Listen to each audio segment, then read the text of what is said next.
आज देखिए, आज की क्लास में जो हम लोगों का चैप्टर चलने वाला है वो चैप्टर नंबर 3 है, दो चरों वाले रैखिक समीकरण युग्म। इस क्लास में आज बेसिक हम लोग समझेंगे विथ एग्जांपल्स, एग्जांपल के साथ क्लास को खत्म करेंगे। ठीक है, तो चलिए स्टार्ट करते हैं। सबसे पहले देखिए, जैसा कि नाम से ही आप लोगों को दिखाई दे रहा है कि दो चरों वाले रैखिक समीकरण युग्म। सबसे पहले अब हम लोग बात करते हैं कि समीकरण क्या है। समीकरण क्या है? अगर आप समीकरण की बात करते हैं तो समीकरण है क्या, जिसको आप बोलते हैं इक्वेशन। ठीक है, समीकरण। देखिए, जब भी समीकरण की बात आती है तो समीकरण की एक पहचान ये है, ठीक है, आप ध्यान रखेंगे कि इसमें इक्वल टू का, इसका इक्वल टू का साइन रहता है, यानी बराबर का क्या होता है, साइन होता है। यानी किसी भी विजी व्यंजक में, ठीक है, जिसमें कि इक्वल टू का साइन दिखाई देगा, यानी एक तरफ आपकी कुछ वैल्यू दिखाई देंगे और उसके दूसरी तरफ भी क्या होंगे, कुछ वैल्यू दिखाई देंगे, और बीच में अगर आपको इक्वल टू का साइन दिखाई दे रहा है, चिन्ह दिखाई दे रहा है, तो आप कहेंगे वह निश्चित रूप से क्या है, एक समीकरण है। ठीक है, यानी कुल मिला के समीकरण की पहचान है कि उसमें इक्वल टू दिखाई देगा, बराबर दिखाई देगा। ठीक है, अब देखिए, अब इसके बाद हम लोग बात करते हैं दो चरों वाले रैखिक समीकरण है। तो सबसे पहले समझते हैं कि दो चरों वाला रैखिक समीकरण क्या होता है। अगर हम रैखिक समीकरण की बात करें, सबसे पहले बात करते हैं रैखिक समीकरण की। समीकरण अगर आप जान गए तो बात करते हैं किसकी, रैखिक समीकरण। रैखिक समीकरण जिसको आप बोलते हैं लीनियर इक्वेशन। लीनियर इक्वेशन, ठीक है। तो देखिए, लीनियर इक्वेशन क्या होता है, रैखिक, यानी ऐसा समीकरण, ठीक है, ऐसा समीकरण जिसमें उपस्थित चर की घात, चर की घात, चर की जो अधिकतम घात होगी, चर की घात एक हो, ठीक है,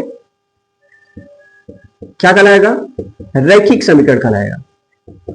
रैखिक समीकरण कहलाता है। ठीक है, अब देखिए, जब आप रैखिक समीकरण की बात करते हैं तो आप समझ गए कि रैखिक समीकरण क्या होता है, यानी ऐसा समीकरण जिसमें कि जो चर शामिल होंगे उनकी अधिकतम घात जो होगा वो एक होना चाहिए। अगर ऐसा है तो वह क्या कहलाएगा, एक रैखिक समीकरण कहलाएगा। अब देखिए, यदि हम रैखिक समीकरण की बात करते हैं तो रैखिक समीकरण का जो व्यापक रूप होता है, व्यापक रूप, स्टैंडर्ड फॉर्म, स्टैंडर्ड फॉर्म।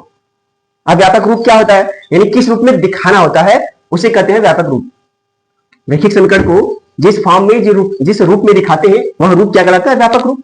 ठीक है, जैसे इसका जो स्टैंडर्ड फॉर्म होता है, व्यापक रूप होता है, वो इस रूप में होता है। देखिए, ax प्लस b, ये एक चर की बात है, लेकिन हम लोगों को किसके बारे में जानना है, दो चरों के बारे में। ठीक है, तो ax plus by plus c is equal to 0। ax plus by plus c equal to क्या, 0। ये क्या होता है, व्यापक रूप होता है, जहां पर a जो होता है वो आपका 0 के इक्वल नहीं होता है और b भी आपका 0 के इक्वल नहीं होता है। ठीक है, तो ये आपका क्या कहलाएगा, व्यापक रूप कहलाएगा रैखिक समीकरण का, दो चरों वाले का। ठीक है, अब देखिए, अब अगर आप रैखिक समीकरण बात करते हैं तो दो चर में है। तो अब देखो, रैखिक समीकरण में ही अगर हम लोग समझे कि रैखिक समीकरण, ठीक है, एक तो होगा दो चरों में रैखिक समीकरण और एक क्या होता है, एक चर में रैखिक समीकरण। तो हम लोगों को किसके बारे में पढ़ना है, दो चरों वाले रैखिक समीकरण के रूप में।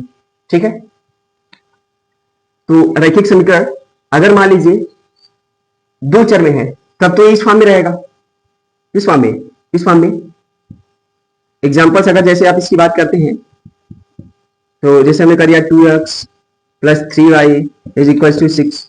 ठीक है, x minus Y equal to 4, ऐसा कुछ।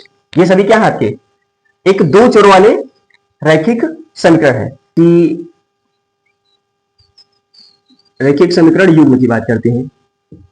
रैखिक समीकरण युग्म ये क्या होता है, इसमें जोड़ा दिखाई देंगे। तो रैखिक समीकरण युग्म की बात करते हैं तो इसको व्यापक रूप में कैसे दिखाएंगे, इस प्रकार से एक समीकरण हो जाएगा जैसे a1x plus b1y plus c1 is equal to 0। ठीक है, दूसरा a2x plus b2y plus c2 is equal to 0। इसे आप क्या कहेंगे, ये कहलाएगा रैखिक समीकरण युग्म। ये आपका क्या कहलाएगा, रैखिक समीकरण युग्म। जहां पे दो समीकरण दो चरों वाले एक साथ दिख जाएंगे उन्हें आप क्या कहेंगे, रैखिक समीकरण युग्म कहेंगे। ठीक है, अब देखिए एग्जांपल्स की अगर आप बात कर लेते हैं, इसमें भी जैसे बहुत सारे क्वेश्चंस आप ले सकते हैं, कोई भी जो पेयर के रूप में हो, जैसे हमने कह दिया x minus Y equal to 2, y equal to x plus 4। ठीक है, और भी एग्जांपल्स लेना है पेयर के रूप में ले सकते हैं, जैसे 2x plus 3y is equal to 6। यहां भी हमने दिखाया है, और भी ले सकते हैं कुछ भी, जैसे हमने कर दिया 7x minus 4 is equal to 2y। ये सभी क्या है, ये आपके दो चरों वाले रैखिक समीकरण युग्म है आपकी। ठीक है, अब देखिए, अब जब हम समीकरण के बारे में समझ गए कि समीकरण क्या होता है और उसमें भी रैखिक समीकरण क्या होता है और रैखिक समीकरण युग्म क्या होता है, इसके बारे में आप समझ गए।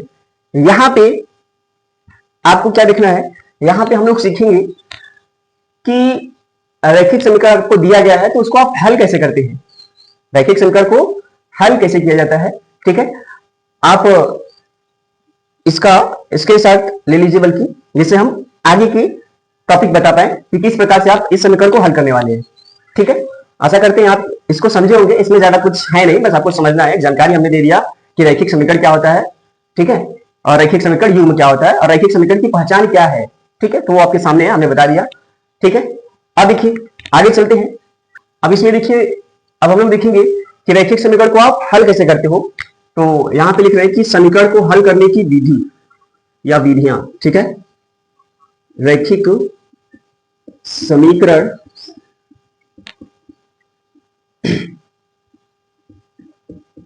को हल करने की विधियां, जो भी रैखिक समीकरण युग्म दिए रहेंगे उनको आप किस प्रकार से हल करेंगे, रैखिक समीकरण युग्म बल्कि बोल दीजिए। ठीक है, फिर रैखिक समीकरण युग्म को हल आप कैसे करने वाले हैं। ठीक है, तो देखिए इनको हल करने की दो विधियां हम लोग सीखेंगे। समीकरण को हल करने की दो विधि हम लोग देखेंगे, जिसमें हम लोगों को यूपी बोर्ड एनसीईआरटी के अनुसार नए सिलेबस में कुछ पढ़ना है और कुछ नहीं पढ़ना है। तो एक तो रैखिक समीकरण को हल करने की विधि होती है बीजगणितीय विधि, बीजगणितीय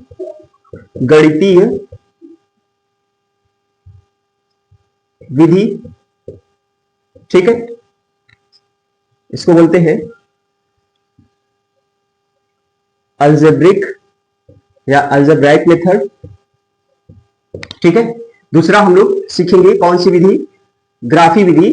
हालांकि ये हम लोग के सिलेबस से हट चुका है नए एनसीईआरटी में। ठीक है, बाकी अन्य बोर्ड में भी है तो पढ़ा दिया जाएगा इसको भी। ग्राफी विधि, ग्राफी विधि,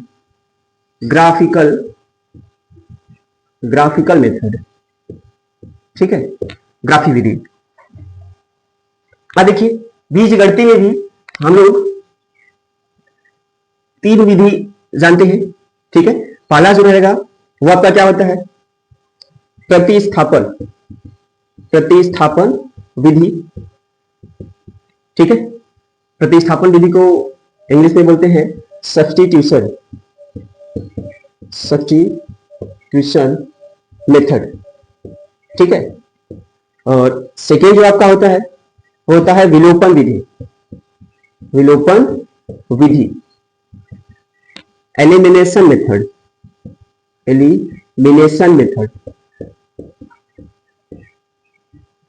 ठीक है, और थर्ड जो आपका रहने वाला है वज्र गुणन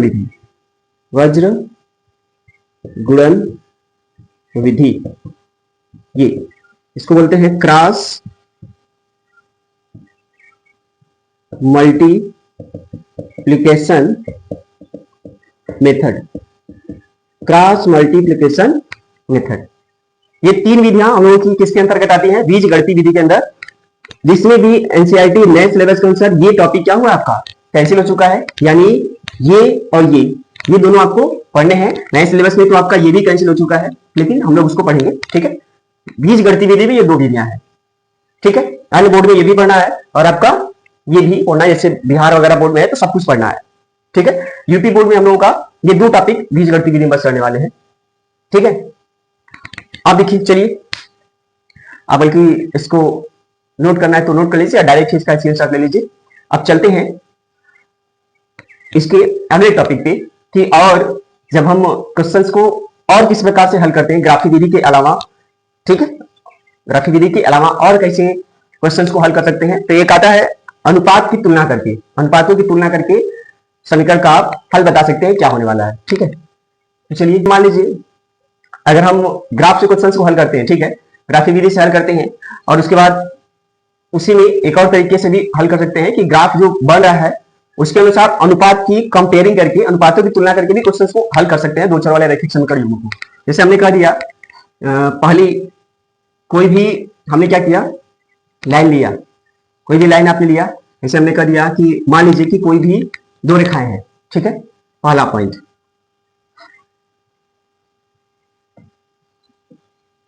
या स्टार लगा के नोट कर दे रहे हैं, ठीक है। यदि दो रेखाएं, यदि दो रेखाएं एक दूसरे को प्रतिच्छेद करती है तो रैखिक समीकरण युग्म का हल कैसा माना जाएगा, ठीक है। रैखिक समीकरण युग्म का हल अद्वितीय होता है।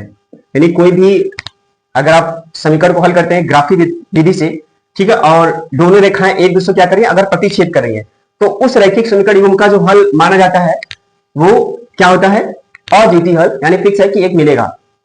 जैसे अगर हम इसको ग्राफ से समझाते हैं, जैसे हमने कर दिया, देखिए ये आपका है,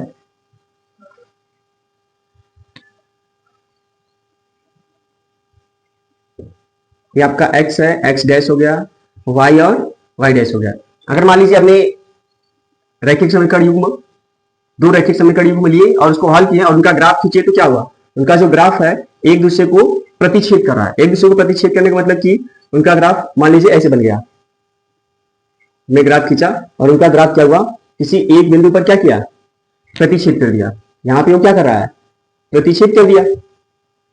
दो रेखाएं हैं, ठीक है, दोनों ही रेखाएं अगर एक दूसरे को प्रतिच्छेद करेंगी तो जैसे हमने कर दिया, मान लीजिए पहले रैखिक समीकरण, पहला जो रैखिक समीकरण ये है, पहले रैखिक समीकरण a1x plus b1y plus c1 equal to 0, और दूसरा रेखा समीकरण ये है कि a2x plus b2y plus c2 equal to 0 है।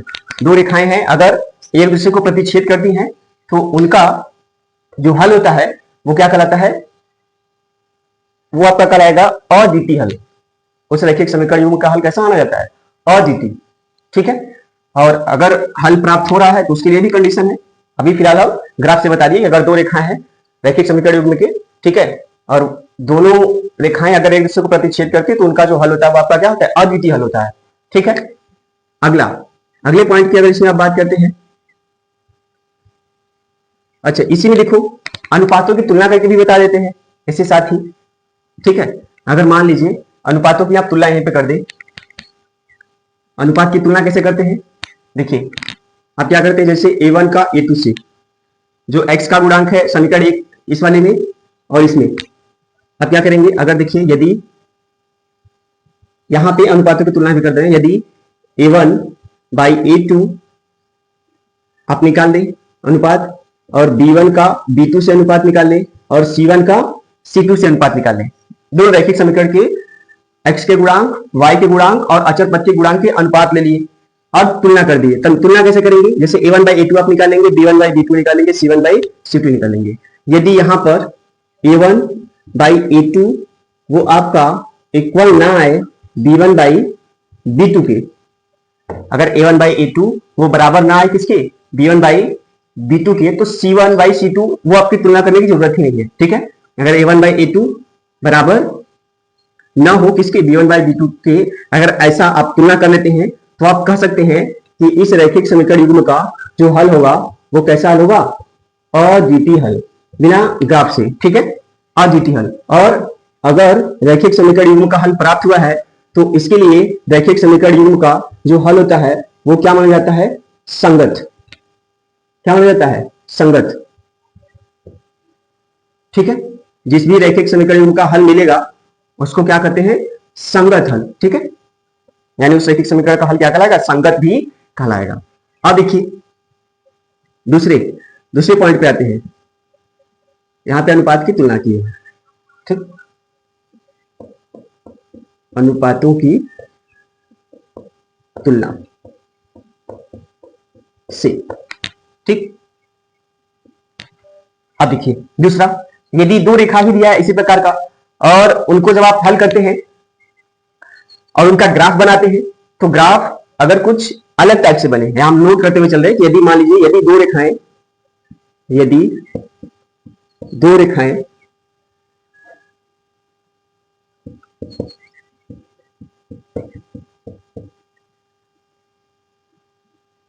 संपाती संपाती का मतलब यह होता है कि एक के ऊपर एक रेखा है, उसी के ऊपर एक अन्य रेखा भी अगर आके स्थित हो जाएगा तो उन्हें आप क्या कहेंगे? उन्हें आप कहेंगे कि संपाती रेखाएं। ठीक है, यदि दो रेखाएं एक दूसरे के संपाती हो तो रैखिक समीकरण युग्म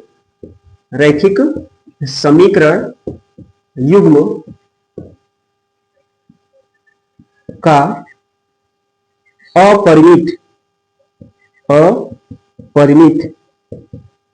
रूप से अनेक हल होंगे, मेनी इनफाइनाइट सॉल्यूशन। ठीक है, अगर दो रेखाएं हैं, अगर एक दूसरे के संपाती हैं तो उनका हल कैसा होता है? अपरिमित रूप से अनेक हल, यानी इस प्रकार से। ठीक है, ये x है, x डैश आपका हो गया, y और y डैश हो गया। अगर क्या किया आपने? कोई ग्राफ खींचा और मान लीजिए इसका ग्राफ ऐसे एक सीधी लाइन ऐसे आ गई, तो इसी लाइन के ऊपर अगर एक अन्य रेखा अगर क्या हो जाती है? स्थित हो जाती है। ठीक है, एक के ऊपर एक आ जाती है तो ये कैसी रेखाएं कहलाती हैं? संपाती रेखाएं कहलाती है। कैसी रेखाएं कहलाती है? संपाती रेखाएं कहलाती है, जिसमें एक पहला समीकरण जो होगा रैखिक समीकरण युग्म में, पहला समीकरण ये होगा a1x plus b1y plus c1 equal to 0, दूसरा a2x plus b2y plus c2 is equal to 0। ठीक है, अगर दो रेखाएं आपकी दी गई हैं और दोनों ही एक दूसरे के संपाती हो जाती हैं तो उस रैखिक समीकरण युग्म का हल क्या होता है? अनेक हल माना जाता है। ठीक है, इसे आप अनुपातों की तुलना के माध्यम से भी बता सकते हैं, अनुपातों की तुलना करके भी बता सकते हैं।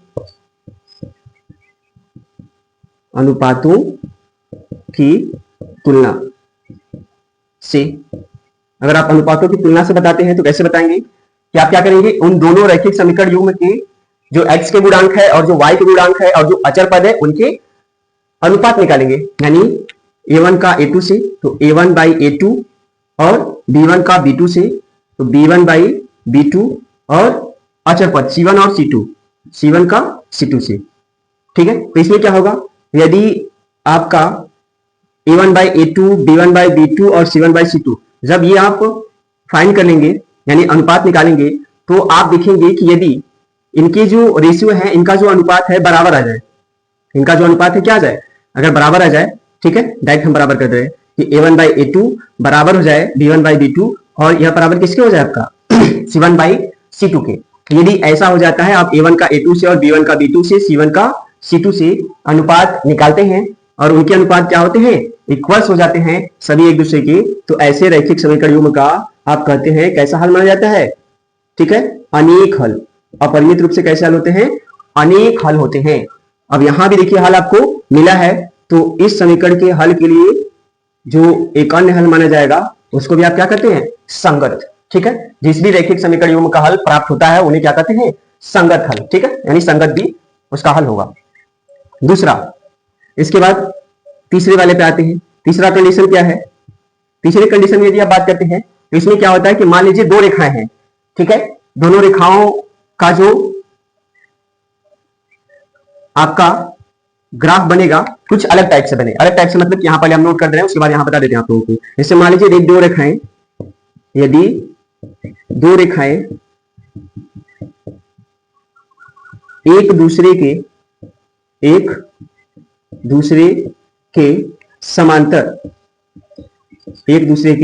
समांतर होती हैं तो तब क्या होगा, तो रैखिक समीकरण युग्म, जो रैखिक समीकरण युग्म दिया रहेगा, तो रैखिक समीकरण युग्म का कोई हल नहीं होगा, कोई हल नहीं होगा। ठीक है, अगर ऐसा आ जाए, दो रेखाएं दी गई हैं और दोनों ही रेखाएं एक दूसरे क्या हो, समांतर अगर हो, यानी आपने उसको हल किया और उनका जब आपने ग्राफ बनाया, तो मान लीजिए दोनों रैखिक समीकरण युग्म का, जैसे मान लीजिए पहला समीकरण यह है कि a1x plus b1y plus c1 equal to 0। दूसरे रैखिक समीकरण का जो ग्राफ ऐसे आया है, ये क्या है, a2x plus b2y plus c2 equal to 0।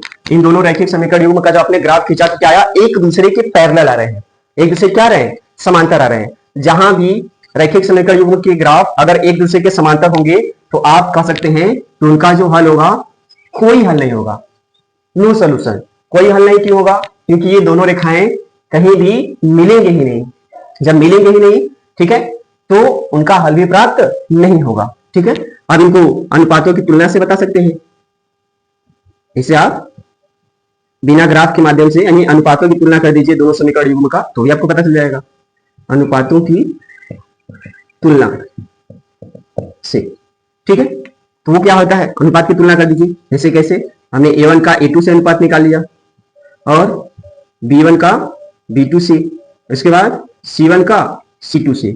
आपने क्या किया, a1 a2 b1 b2 और c1 c2 कर लिया। इनका आपने अनुपात निकाला और देखा कि यदि a1 बाई a2 ये बराबर हो b1 बाई b2 और यह बराबर ना हो इसके c1 बाई c2 के, यानी यह बराबर होगा, कोई दिक्कत नहीं है। बट ये वाला अगर b1 बाई b2 बराबर ना हो c1 बाई c2 के, अगर ऐसा कंडीशन आ जाएगा अनुपात की तुलना करने पे, तो आप कहेंगे कि इस रैखिक समीकरण युग्म का कोई हल नहीं होगा।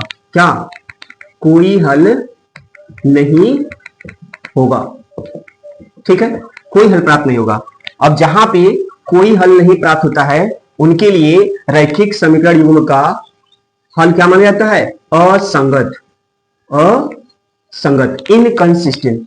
ठीक है, क्वेश्चन में पूछा जाता है, कोई भी जैसे रैखिक समीकरण युग्म दे देगा, आपसे कहेगा कि इस बताइए कि इस रैखिक समीकरण युग्म के हल क्या है, यानी संगत है या फिर असंगत। तो संगत कब होगा, जब हल मिलेगा, चाहे एक मिले चाहे अनेक मिले, तो उसके लिए रैखिक समीकरण युग्म का हल संगत माना जाएगा। जहां हल प्राप्त नहीं होगा उनका हल क्या माना जाता है, असंगत माना जाता है।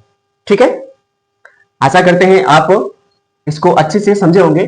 ठीक है, फिर भी अगर कोई डाउट रहेगा तो हम क्वेश्चन में उसको और अच्छे से एक्सप्लेन कर देंगे आप लोगों को। ठीक है, हालांकि फिर भी हमने अपने हिसाब से अच्छा ही कोशिश किया कि आप लोगों को समझ में आए। ठीक है, ग्राफ वहां बनाते हुए चला है और अनुपातों की तुलना के माध्यम से भी हमने नोट कर दिया आप लोगों को। ठीक है, तो बल्कि आप इनका स्क्रीनशॉट डायरेक्ट ले लीजिए। ठीक है, थोड़ा बोर्ड से दूर हट जाते हैं। तो चलिए, आप लोग स्क्रीनशॉट ले लिए होंगे। अब देखिए, अब आते हैं इनके बाद कुछ क्वेश्चंस पे। ठीक है, अब चलिए अब कुछ एग्जांपल्स के माध्यम से समझते हैं। ठीक है, इन विधि को, जिसमें बीजगणितीय विधि आज हम लोग देखेंगे। ठीक है, कि कैसे समीकरण को आप हल करेंगे। तो हमने क्या बताया, बीजगणितीय में दो विधियां आप लोगों को पढ़ना है, एक तो प्रतिस्थापन विधि और एक विरूपण विधि। ठीक है, तो चलिए बात करते हैं पहले इसी की। एक बीजगणितीय विधि और हमने बताया, बीजगणितीय में एक आता है बीजगुणन विधि, उसको भी चलिए साथ में एक्सप्लेन करना हो तो करेंगे, या तो क्वेश्चंस के माध्यम से फिर अगले टॉपिक में चलेंगे, यानी अगले टॉपिक में नहीं, अगले क्लास में बता देंगे, ठीक है। तो चलिए बात करते हैं, एक एग्जांपल्स के माध्यम से समझते हैं क्वेश्चन को कैसे हल करते हैं बीजगणित विधि से। देखिए एक एग्जांपल्स अगर हम ले लें, एक उदाहरण अपने से लेते हैं, जैसे कोई भी उदाहरण ले लीजिए। हमने कर दिया जैसे कि एक समीकरण दिया है 2x, ये एग्जांपल्स में भी हमने उधर नोट कराया था जब डेफिनेशन बता रहे थे, ठीक है, कि रैखिक समीकरण क्या होता है, रैखिक समीकरण युग्म क्या होता है, इंग्लिश लेते हैं। जैसे 2x + 3y = 6, और एक दूसरा समीकरण ले रहे हैं यहां से कि x + y = 4, ठीक है। अब देखिए इन दोनों समीकरणों को हम लोग क्या करेंगे, हल करेंगे किस विधि से, बीजगणित विधि से, ठीक है। बीजगणित विधि में पहला हम लोग सीखेंगे प्रतिस्थापन विधि से। कौन सी विधि लगाएंगे, प्रतिस्थापन विधि, और इसी क्वेश्चंस को हम लोग विलोपन के माध्यम से भी, विलोपन विधि से भी समझ लेंगे। प्रतिस्थापन विधि यहाँ पे पहले लगा रहे हैं, प्रतिस्थापन विधि, इसको क्या बोलते हैं, एलिमिनेशन मेथड। जब भी प्रतिस्थापन विधि से आप क्वेश्चन सॉल्व करेंगे उसका तरीका क्या है, सबसे पहला काम है कि इन दोनों समीकरणों को आप लिखेंगे, ठीक है। 2x + 3y = 6, इसको आप एक समीकरण का नाम दे देंगे, ये समीकरण नंबर 1 है। दूसरा x + y = 4, इसको आप अगले समीकरण का नाम दे देंगे, यानी क्वेश्चन नंबर समीकरण नंबर 2। अब आपको यहां से करना क्या होता है, देखिए यहां से हम लोग क्या करेंगे, चाहे समीकरण 1 से या फिर समीकरण 2 से, आप किसी से भी कर सकते हैं। क्या कर सकते हैं, x का मान निकालेंगे तो y के पदों में आएगा, या फिर y का मान आप निकाल लीजिए किसके पदों में, x के पदों में, यानी कुल मिला के समीकरण 1 और 2 से किसी एक से जो आपको सरल लगे हल करने में, तो उनसे क्या करेंगे, किसी एक चर का मान निकालेंगे। जैसे हम यहां से y का मान निकाल रहे हैं, ठीक है, हम समीकरण 2 से हल कर रहे हैं, ठीक है। आप एक से भी कर सकते हैं, लेकिन यहाँ पे थोड़ा भारी हो जाएगा, कैलकुलेशन थोड़ा हो जाएगा, यहाँ पे इजी लग रहा है तो हम यहीं से उठाते हैं। तो क्या करेंगे, लिखेंगे ऐसे, समीकरण हल करने के लिए लिखेंगे कि समीकरण 2 से, समीकरण 2 से क्या कर रहे हैं, यहां से y का मान निकाल रहे हैं। किसका मान, y का। अगर y का मान निकालेंगे तो x को उधर भेजना पड़ेगा, तो क्या हो जाएगा, y = x को उधर भेजेंगे तो माइनस हो जाएगा, 4 - x। y का मान यहां से निकाला, x को उधर भेज देंगे, x के पद में आ जाएगा, y का मान क्या आएगा, 4 - x। इसको आप अगले समीकरण का नाम दीजिएगा, इस समीकरण नंबर क्या है, 3। अब यह जो y का मान आया, इसको आप उठा के कहां रखेंगे, समीकरण नंबर 1 में। इसमें रखेंगे, समीकरण नंबर 1 में, ठीक है। y का जो मान आया वो उठा के आप कहां रखेंगे, समीकरण नंबर 1 में। अगर आप क्या करते, अगर आप इससे y का मान निकालते तो आप इसमें नहीं रखते, किसमें रखते, 2 में रखते, यानी किसी दोनों समीकरणों में से किसी से भी आप y का मान या x का मान निकालेंगे, उसको आप क्या नाम दे दें, पहले समीकरण नंबर 3। तो हमने क्या किया, समीकरण 2 से लिखा, y का मान निकाल लिया, तो y = क्या है, 4 - x, ये क्या हो जाएगा, समीकरण नंबर 3। अब यह मान उठा के कहां रखेंगे, समीकरण नंबर 1 में, किसकी जगह पे, y की जगह पे, जिससे क्या होगा, x का वैल्यू निकलेगा। क्या करेंगे, लिखेंगे कि y का मान समीकरण 1 में रखने पर, समीकरण 1 में रखने पर, समीकरण 1 में रखेंगे y का मान, जहां y है वहां पे क्या रखना पड़ेगा, y का वैल्यू 4 - x, तो क्या हो जाएगा, 2x + 3, y की जगह पे क्या रखेंगे, 4 - x = 6। अब क्या करेंगे, इसे सॉल्व करते हैं थोड़ा, तो क्या हो जाएगा, देखिए ये आपका हो जाएगा 2x + 3 से अंदर मल्टीप्लाई करेंगे इसमें और इसमें, तो 3 चौक के 12 आपका हो जाएगा -3x = 6। अब क्या करेंगे, चर को एक तरफ करेंगे, अचर को एक तरफ, तो 12 को उधर भेज दीजिए और इधर कर देते हैं -3x और 2x को, ये आपका हो जाएगा 2x और ये हो जाएगा -3x। ये जो +12 है इसको इधर पक्षांतर कर देंगे, तो प्लस साइन है तो हो जाएगा माइनस हो जाएगा, ये अपनी जगह रहेगा, तो 6 माइनस क्या हो जाएगा, 12।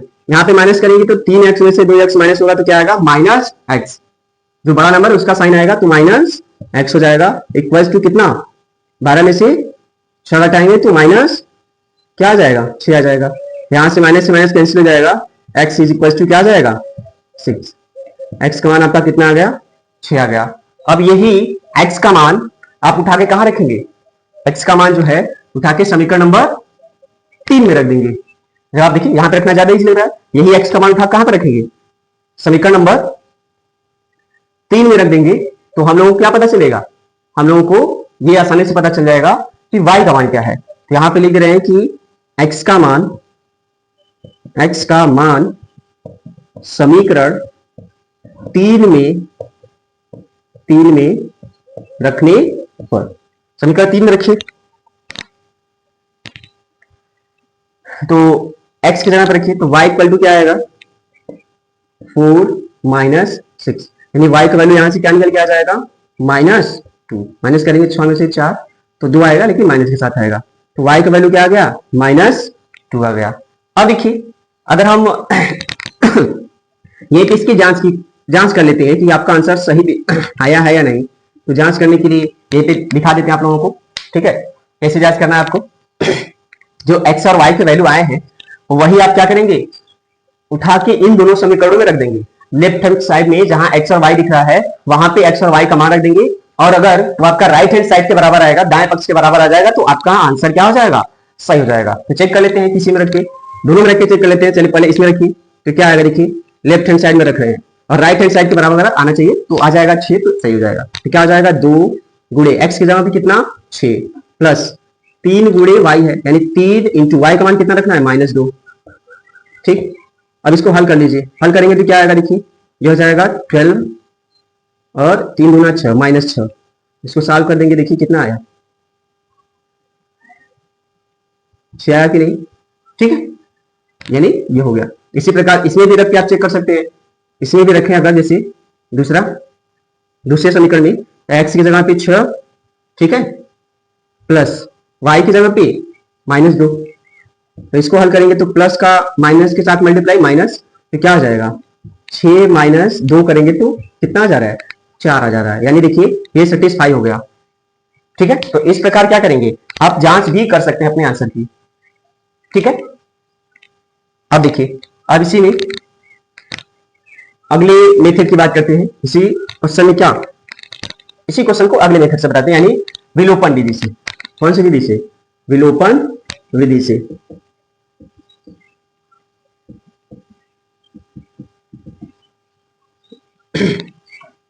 विलोपन विधि में क्या करना है, विलोपन विधि में क्या करना होता है, देखिए पहले इसको समझिए। पहला काम तो यही करेंगे, पहले दोनों को लिखेंगे कि आपका है 2x, दोनों समीकरण को लिखिए 2x plus 3y equal to 6, इसको आप मान लेंगे समीकरण नंबर 1 है।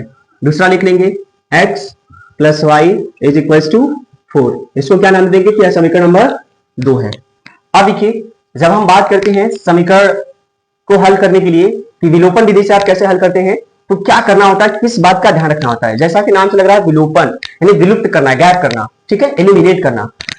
तो क्या करना पड़ता है एलिमिनेट करने के लिए, गायब करने के लिए किसी एक चर को गायब करते हैं। कैसे गायब होता है, ऐसा नहीं कि इसमें कोई जादू हो जाएगा और गायब हो जाएगा, ऐसी बात नहीं है। क्या करते हैं, किसी एक चर को जब गायब करना है तो किन बातों का ध्यान रखना है। पहली बात तो उन दोनों समीकरणों में जिस चर को आप गायब करना चाहते हैं, एलिमिनेट करना चाहते हैं, उनका गुणांक सेम होना चाहिए, पहली कंडीशन, ठीक है।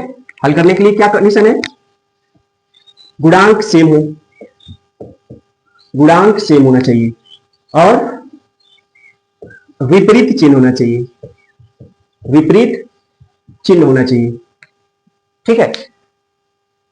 किसी भी चर को आप गायब करेंगे तो कंडीशन यह है उनका गुणांक सेम हो और चिन्ह अलग अलग हो। विपरीत का मतलब कि ये प्लस हो तो दूसरा क्या हो, माइनस हो, तभी वो चर गायब हो सकता है। तो क्या करेंगे, जैसे देखिए इन दोनों को हमको अगर हम विलोपन विधि से हल करना है तो क्या करेंगे, सबसे पहला काम है कि देखिए इसमें किसी का भी गुणांक सेम नहीं, जैसे हमको x को ज्ञात करना है तो क्या करेंगे, हम क्या करेंगे, देखिए x के गुणांक को सेम करेंगे। सेम करने के लिए आपको क्या करना पड़ेगा, जैसे इसका गुणांक 2 है तो इसके गुणांक को भी 2 बनाने के लिए हमको क्या करना पड़ेगा, समीकरण 2 में, ठीक है, गुणा करना पड़ेगा। किससे, 2 से अगर कर देंगे दोनों तरफ तो काम बन जाएगा, ठीक है। तो आप दोनों समीकरण नंबर 2 में क्या करेंगे, 2 से गुणा कर देंगे और आप लिख देंगे ऐसे कि समीकरण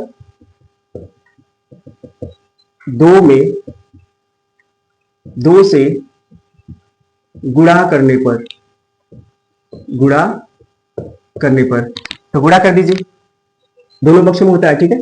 इसमें करेंगे तो हो जाएगा 2x plus 2y is equal to 4 गुना आपका क्या हो जाएगा 8, 4 गुना 8। इसको आप अगले समीकरण का नाम देंगे कि यह समीकरण नंबर 3 है। अब आपको क्या करना है, अब देखिए अब आप समीकरण नंबर 3 लेंगे और समीकरण नंबर 1 लेंगे और इन दोनों को हल करेंगे, ठीक है। तो क्या करेंगे, देखो गुणांक सेम हो गया है, तो एक काम कर सकते हैं, गुणांक सेम हो गया तो गैप कैसे होगा, हमने बताया कि चिन्ह अलग अलग हो, तो चिन्ह अलग अलग करने के लिए क्या करेंगे, अगर इन दोनों समीकरण को, समीकरण 1 और 3 को आपस में माइनस कर दे तो चिन्ह अलग अलग हो जाएंगे, विपरीत चिन्ह हो जाएगा। तो लिख देते हैं कि समीकरण समीकरण 3 माइनस, इसको डैश में समझिएगा, समीकरण 3 माइनस समीकरण 1 से, समीकरण 3 माइनस समीकरण 1 से, तो यहां आप कर सकते हैं कि समीकरण 3 में से 1 को घटाने पे जैसा भी आपको लिखना आप लिख सकते हैं। तो समीकरण 3 क्या है, यह है 2x plus 2y is equal to 8, और 1 कहां है, यहां है, तो 2x plus 3y is equal to 6। अब इनको माइनस करना है, यानी घटाना है आपस में, तो देखिए यहां हो जाएगा माइनस, यहां भी क्या हो जाएगा माइनस, यहां भी क्या हो जाएगा आपका माइनस। देखिए ये गुणांक सेम है x का, लेकिन अलग अलग चिन्ह है, इसलिए क्या हो जाएगा, कैंसिल हो जाएगा। अब यहां देखिए 2y है माइनस 3y है, तो माइनस 3y में से 2y माइनस करेंगे तो क्या आएगा, minus y is equal to 8 में से 6 घटा दीजिए, कितना आएगा, 2 आ जाएगा। तो यहां से y का मान निकालिए, तो y का मान कैसे निकलेगा, y का मान आ जाएगा y इक्वल टू कितना, -2, y का वैल्यू क्या आएगा, -2। अच्छा -2 कैसे आएगा, आपको दोनों तरफ माइनस से मल्टीप्लाई करना होता है, तो y का मान यहाँ पे क्या आ जाएगा, y का मान आ जाएगा -2, y का मान कितना आ गया, -2, माइनस से दोनों तरफ गुणा करेंगे तो हो जाएगा प्लस, ये क्या हो जाएगा आपका माइनस हो जाएगा, तो y का मान यहाँ से निकल के आ गया -2। ठीक है, अब यही y का मान आप उठाइए, किसमें रख देंगे, समीकरण नंबर 3 में रख दीजिए, आप किसी में भी रख सकते हो, ठीक है, यहाँ भी आप किसी में भी रख सकते थे, आ सकता था वैल्यू, कोई दिक्कत नहीं है, तो हम इसी में रख देंगे, जिसमें गुणा किया तो मत रखिए, चाहे 1 में रखिए चाहे 3 में रख दीजिए। तो चलिए हम 3 में रख देते हैं, y का मान समीकरण 3 में रखने पर, समीकरण 3 में रखने पर y का मान समीकरण 3 में रखिए, किसकी जगह पे, y की जगह पे, जहां y है उसकी जगह पे आप क्या रखिएगा, -2, तो क्या हो जाएगा, देखिए 2x plus 2 into -2 is equal to कितना 8, ये क्या हो जाएगा 2x, इन दोनों को मल्टीप्लाई करेंगे तो क्या आ जाएगा, 2 दूना 4, तो माइनस हो जाएगा, -4 इज इक्वल टू 8, इस -4 को उधर दे दीजिए तो प्लस हो जाएगा जाके, तो 2x is equal to 8 plus 4 कितना हो जाएगा 12, कैंसिल कर दीजिए, देखिए x में 2 का गुणा है, इधर जाएगा तो भाग, तो 2 6 12 डायरेक्ट कर दे रहे हैं, x इक्वल टू क्या आ जाएगा 6, x का मान कितना आ गया 6 आ गया। देखिए यहां भी x का मान 6 आया था और y का मान -2, यहां भी हम लोगों का वही आया, x का मान कितना आया आपका 6 आ गया और y का मान कितना आ गया -2 आ गया। ठीक है, यानी आपका आंसर यहां पे क्या आ गया, सही आ गया। अतः आप कर सकते हैं x इक्वल टू कितना 6 और y इक्वल टू -2। जांच करना चाहते हैं तो जैसे इसका जांच बचा हमने, जैसा इसका जांच आपको बताया वैसे ही आप इसे करके चेक कर सकते हैं। ठीक है, तो इसका आप स्क्रीनशॉट ले लीजिए। ऐसा करते हैं कि आपको दोनों विधियां प्रतिस्थापन और विलोपन आप अच्छे से समझे होंगे। ठीक है, तो आज के लिए आज की क्लास को हम लोग क्या करते हैं, यहीं पे समाप्त करते हैं। मिलते हैं अगली क्लास में आप सभी को क्वेश्चंस के साथ। ठीक है, कुछ अलग अलग क्वेश्चंस आप लोगों को दिखाया जाएगा, जितने भी क्वेश्चंस बन सकते हैं वो बताया जाएगा आप लोगों को। ठीक है।